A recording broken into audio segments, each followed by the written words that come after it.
사도신경. 나는 전능하신 아버지 하나님 천재 창조주를 믿습니다. 나는 그의 유일하신 아들 우리 주 예수 그리스도를 믿습니다. 그는 성령으로 잉태되어 동정녀 마리아에게서 나시고 본디오 빌라도에게 고난을 받아 십자가에 못 박혀 죽으시고 장사한 지 사흘 만에 죽은 자 가운데서 다시 살아나셨으며 하늘에 오르시어 전능하신 아버지 하나님 우편에 앉아 계시다가 거기로부터 살아있는 자와 죽은 자를 심판하러 오십니다. 나는 성령을 믿으며 거룩한 공교회와 성도의 교제와 죄를 용서받는 것과 몸의 부활과 영생을 믿습니다. 아멘. 캠퍼스 워십 팀에 있을 때 아직 1집이 나오기 전이었어요. 2002년도에 여름마다 이제 대학생들 전체 모이는 대학생 수련회가 있는데 비전 그룹이라고 해서 같은 관심사를 가진 분들끼리 다 이렇게 그룹을 지어서 속으로 모임을 했는데 저와 몇몇 지체들은 뭐 월요일부터 목요일까지 곡을 하나씩 써서 발표하자 이런 모임을 했어요. 수련회 때 첫날 저녁 강사님이 이용주 선교사님이라고 팀앤팀 미니스트리의 대표시고 원래는 이제 예수전도단을 거쳐가신 분이시죠. 그분이 하시는 당신의 그 사역들을 소개하시고 그 내용이 뭐냐면 아프리카 케냐에 가서 거기는 물 사정이 나쁘기 때문에 그 더러운 물을 먹고 마시면서 병도 걸리고 심지어 죽기까지 하고 그게 너무 안타까워서 우물을 이제 파주고 그들이 좀 더 맑은 물을 먹게 해주는 거 그것이 사역의 약간 전부다라고 말씀하시는데 우리는 늘 교회 뛰두르고 휴지 주고 뭐 주고 하면서 값싼 마케팅 그런 느낌으로 당신 이거 받으면서 교회로 오시오 뭐 이런 느낌인데 그분들은 우리가 우물을 파줄 테니까 뭐 교회를 짓자 혹은 뭐 예수님 믿으시오 라는 식으로 거래하지 않으셨다는 거예요. 저게 정말 예수님이 하셨던 사역 아닐까? 아픈 자를 고쳐주시고 줄인 자를 먹이시고 그게 예수님의 사역을 닮은 사역이 아닐까? 그래서 사실 하나님께서 당신을 통해는 우리가 많은 시간에 이렇게 교제하고 축복하는 시간에 서로 부르기도 하지만 원래 취지는 그 이용주 선교사님과 그렇게 아프리카 케냐와 비롯해서 이렇게 여러 나라에 가서 우물을 파서 맑은 물을 먹게 하시는 그 선교사님들의 그 이야기를 두 줄 가사로 만든 거예요. 하나님께서 당신을 통해 메마른 땅에 샘물, 우물 나게 하시고 가난한 영혼, 목마른 영혼들이 그 물을 먹고 그 섬김을 통해서 주사랑을 느끼고 알게 되길 원한다. 하나님께서 당신을 그렇게 사용하셨으면 좋겠다. 그리고 당신이 그러한 일로 섬겼으면 좋겠다. 물론 우물 파러 나가라가 아니라 이 노래를 듣고 부르실 때 나와 너는 어떻게 줄이고 목마른 자들을 섬길 것인가 고민하는 그런 노래로서 서로 듣고 불렀으면 좋겠다 라고 좀 설명하고 권면하고 싶습니다.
제 28장.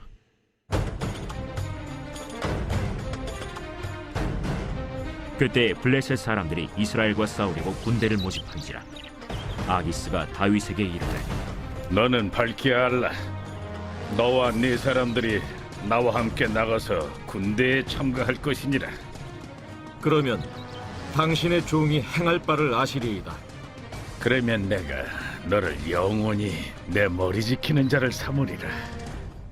사무엘이 죽었으므로 온 이스라엘이 그를 두고 슬피 울며 그의 고향 라마에 장사하였고, 사울은 신접한 자와 박수를 그 땅에서 쫓아내었더라. 블레셋 사람들이 모여 수넴에 이르러 진침해 사울이 온 이스라엘을 모아 길보아에 진치었더니 사울이 블레셋 사람들의 군대를 보고 두려워서 그의 마음이 크게 떨린지라. 사울이 여호와께 묻자오되 여호와께서 꿈으로도 우림으로도 선지자로도 그에게 대답하지 아니하시므로 사울이 그의 신하들에게 이르되, 나를 위하여 신접한 여인을 찾으라. 내가 그리로 가서 그에게 물으리라. 그의 신하들이 그에게 이르되, 보소서, 엔돌에 신접한 여인이 있나이다. 사울이 다른 옷을 입어 변장하고 두 사람과 함께 갈새 그들이 밤에 그 여인에게 이르러서는 사울이 이르되, 청하노니 나를 위하여 신접한 술법으로 내가 네게 말하는 사람을 불러올리라. 내가 사울이 행한 일, 곧 그가 신접한 자와 박수를 이 땅에서 멸절시켰음을 아나니 내가 어찌하여 내 생명의 올무를 놓아 나를 죽게 하려느냐. 사울이 여호와의 이름으로 그에게 맹세하여 이르되, 여호와께서 살아계심을 두고 맹세하노니 내가 이 일로는 벌을 당하지 아니하리라. 내가 누구를 내게로 불러올리랴. 사무엘을 불러올리라. 여인이 사무엘을 보고 큰 소리로 외치며 사울에게 말하여 이르되, 당신이 어찌하여 나를 속이셨나이까. 당신이 사울이시니이다. 두려워하지 말라. 내가 무엇을 보았느냐? 내가 영이 땅에서 올라오는 것을 보았나이다. 그의 모양이 어떠하냐? 한 노인이 올라오는데 그가 겉옷을 입었나이다. 사울이 그가 사무엘인 줄 알고 그의 얼굴을 땅에 대고 절하니라. 사무엘이 사울에게 이르되, 내가 어찌하여 나를 불러올려서 나를 성가시게 하느냐? 나는 심히 다급하니이다. 블레셋 사람들은 나를 향하여 군대를 일으켰고 하나님은 나를 떠나서 다시는 선지자로도 꿈으로도 내게 대답하지 아니하시기로 내가 행할 일을 알아보려고 당신을 불러 올렸나이다. 여호와께서 너를 떠나 내 대적이 되셨거늘 내가 어찌하여 내게 묻느냐? 여호와께서 나를 통하여 말씀하신 대로 내게 행하사 나라를 내 손에서 떼어 내 이웃 다윗에게 주셨느니라. 내가 여호와의 목소리를 순종하지 아니하고 그의 진노를 아말렉에게 쏟지 아니하였으므로 여호와께서 오늘 이 일을 내게 행하셨고 여호와께서 이스라엘을 너와 함께 블레셋 사람들의 손에 넘기시리니 내일 너와 네 아들들이 나와 함께 있으리라. 여호와께서 또 이스라엘 군대를 블레셋 사람들의 손에 넘기시리라. 사울이 갑자기 땅에 완전히 엎드러지니 이는 사무엘의 말로 말미암아 심히 두려워하며 또 그의 기력이 다하였으니 이는 그가 하루 밤낮을 음식을 먹지 못하였음이니라.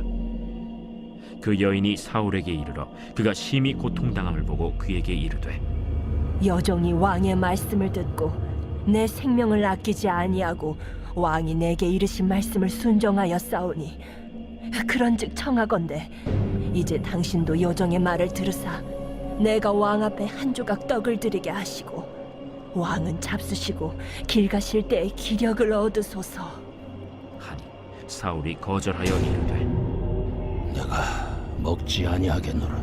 그의 신하들과 여인이 강곤하매 그들의 말을 듣고 땅에서 일어나 침상에 앉으니라.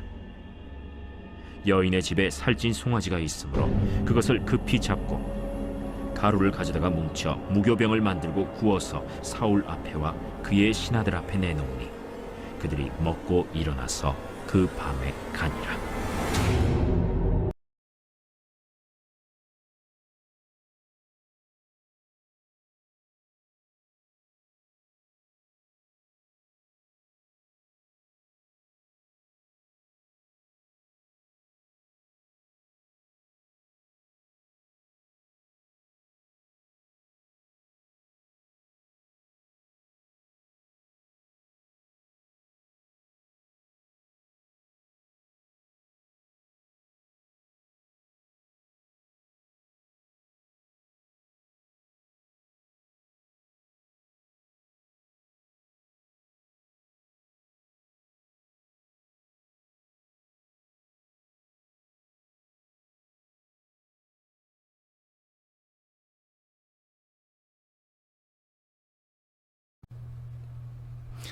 샬롬, 반갑습니다. 오늘 하루도 말씀과 순종으로 하나님을 따라가는 우리 모두가 될 수 있기를 간절히 원합니다. 인생의 화라산 같은 절정기를 지나면 모닥불같이 잔잔해지고, 또 시간이 지나 인생의 황혼기가 되면 화롯불을 거쳐서 반딧불 같은 은은한 시기에 접어들게 되는 것 같습니다. 오늘 말씀에 사울 왕이 몇 세의 왕으로 등극했는지 정확지는 않지만 이제 이 사울 왕의 나이가 온 70세에 가까운 것으로 보입니다. 오늘 본문은 이 사울 왕의 일상의 모습 중에 마지막 사건들을 다루고 있습니다. 블레셋이 다시 군사를 일으켜서 이스라엘을 쳐들어왔습니다. 사울 왕은 블레셋 군사의 수와 또 그 기세를 보고 두려움을 느껴서 안절부절 못하고 있었습니다. 이때 사울 왕은 여호와께 어찌해야 할지를 구합니다. 그러나 하나님은 당시 계시의 방편이었던 꿈이나 우림과 둠밈 그리고 선지자를 통해서도 이 사울 왕에게 응답하지 않으셨습니다. 그런데 이러한 상황은 사실 어찌 보면 사울 왕 스스로 하나님과 소통할 수 있는 길을 팽개쳐 버린 이유도 있었습니다. 22장에서 사울 왕은 도망하는 다윗을 도와주었다는 이유로 노베 거주하던 제사장 85명을 죽인 일이 있었습니다. 그리고 이때 살아남은 아비아달이 제사장의 에봇을 가지고 다윗에게로 도망가서 의탁했던 일이 있었죠. 그래서 선지자 중에서는 사무엘이 하나님의 뜻을 대언했었지만 25장에서 위대한 선지자 사무엘은 그 생을 마쳤으므로 이제 사울에게는 더 이상 하나님께 나아갈 방도가 남아있지 않았습니다. 그래서 택한 것이 8절을 보면 스스로 왕복을 벗고 평민으로 가장하여 다른 옷을 갈아입고 신접한 여인을 찾은 것이었습니다. 이 여인이 이 사울의 부탁을 받고 주수를 행하다가 깜짝 놀라 자신을 찾아온 사람이 사울 왕임을 알아보게 됩니다. 14절을 보면 한 노인이 올라오는데 그가 겉옷을 입었다 그랬습니다. 이 말에 사울 왕은 그 노인이 사무엘 선지자인지를 알아챘습니다. 그러니까 이 신접한 여인도 같은 이유로 그 겉옷 입은 노인이 사무엘인지를 알아챘던 것으로 보여집니다. 히브리 성경에 겉옷이라는 단어가 쓰일 때는 대부분의 경우에 그 특별한 신분을 나타내는 뜻으로 사용이 되었습니다. 오늘 본문의 메일이라고 하는 이 겉옷이라고 하는 단어, 이 말은 에봇 받침 또는 겉옷이라는 의미로 쓰여진 것 같습니다. 사무엘상 2장 19절에 보면 사무엘의 어머니 한나가 매년 드리는 제사를 위해 성전을 찾을 때 작은 겉옷을 지어다가 어린 사무엘에게 입혔다 그랬습니다. 그러므로 이 제사장이자 또 선지자로서 사무엘은 항상 특별한 겉옷을 입었고, 아마도 이 사울 왕과 신접한 여인은 그 겉옷의 정체로 사무엘 선지자라 하는 사실을 인지했던 것 같습니다. 그런데 놀랍게도 그가 치명적인 메시지를 남깁니다. 내일 블레셋과에서 전투에서 사울과 그 아들들이 죽을 것이다 라는 선언이었습니다. 우리가 이 사울의 왕국이 몰락하고 있다는 것을 이미 알고 있죠. 그러나 내일 당장 사울이 전투에서 죽게 된다는 심판 선언이 내려진 이유는 무엇일까요? 그것은 사무엘상 15장 22절로 23절에 하나님께서 사무엘을 통해 이 사울 왕을 심판하시고 그를 왕의 자리에서 내치실 때 선포했던 말씀에서 그 이유를 찾을 수 있습니다. 하나님은 제사보다 순종을 더 기뻐하신다.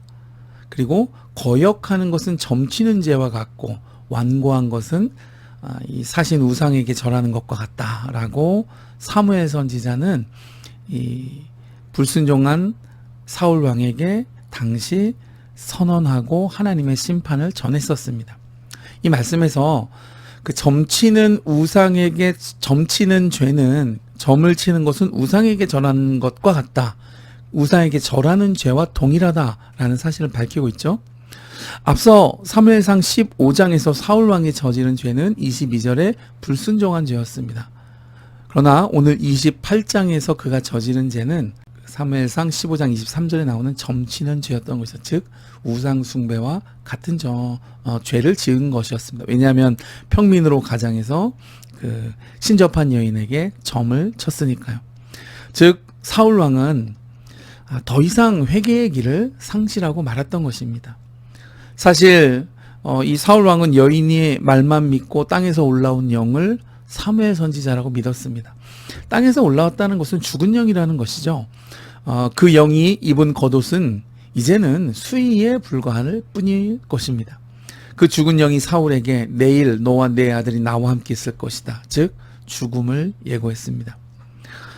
우리가 이 사울 왕의 너무도 어처구니 없는 마지막 결말을 보면서 우리는 위기에 처했을 때 하나님께 마음을 진솔하게 쏟아 놓아야 할 줄 믿습니다.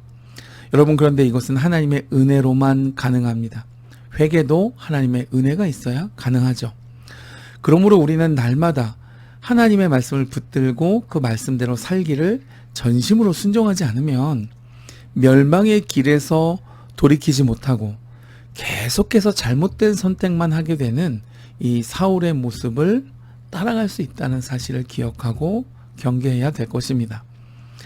오늘 하루도 하나님의 말씀 붙들고 순종하며 승리하는 복된 성도 될 수 있기를 주님의 이름으로 축복해 드립니다.